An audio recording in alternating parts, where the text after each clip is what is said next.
আমি সজীব ওয়াজেদ জয় বলছি। বাংলাদেশে এখন একটি বিশৃঙ্খল পরিস্থিতি চলছে। সারা দেশে আমাদের ভাঙচুর হচ্ছে, লুটপাট হচ্ছে, আমাদের শহরের বাইরে আমাদের নেতাকর্মী, আমাদের আওয়ামী লীগের নেতাকর্মীদের উপর হামলা চলছে, অনেকে হত্যা করা হয়েছে।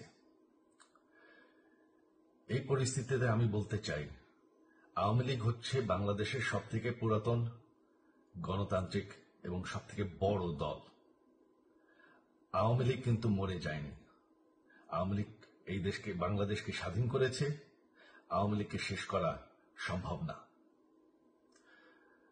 আমরা বলেছিলাম যে আমার পরিবার আর রাজনীতি করবে না, তবে আমাদের নেতাকর্মীর উপর যেভাবে হামলা হচ্ছে, এই পরিস্থিতিতে আমরা হাল ছেড়ে দিতে পারি না।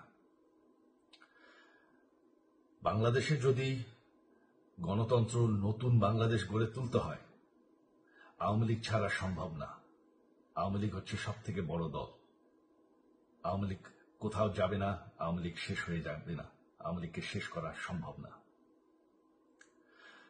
আওয়ামী লীগের নেতাকর্মীদের আমি সবাইকে আহ্বান জানাচ্ছি যে আপনারা সাহস নিয়ে দাঁড়ান। আপনারা একা না, আমরা আছি। বঙ্গবন্ধুর পরিবার কোথাও যায়নি, আমরা আপনাদের সাথে আছি। দেশকে, আমাদের নেতাকর্মীদেরকে, আওয়ামী লীগকে রক্ষা করার জন্য যা প্রয়োজন আমরা করতে প্রস্তুত। এই যে আমাদের বর্তমান যারাই আছে ক্ষমতায়, তাদেরকে আমি বলবো যে আমরাও একটি গণতান্ত্রিক, শৃঙ্খল, নিরাপদ বাংলাদেশ চাই, জঙ্গিবাদ মুক্ত। তার জন্য আমরা সবার সাথে আলোচনা করতে প্রস্তুত। শুধুমাত্র তারা যদি জঙ্গিবাদ এবং ভায়োলেন্স বাদ দেয়।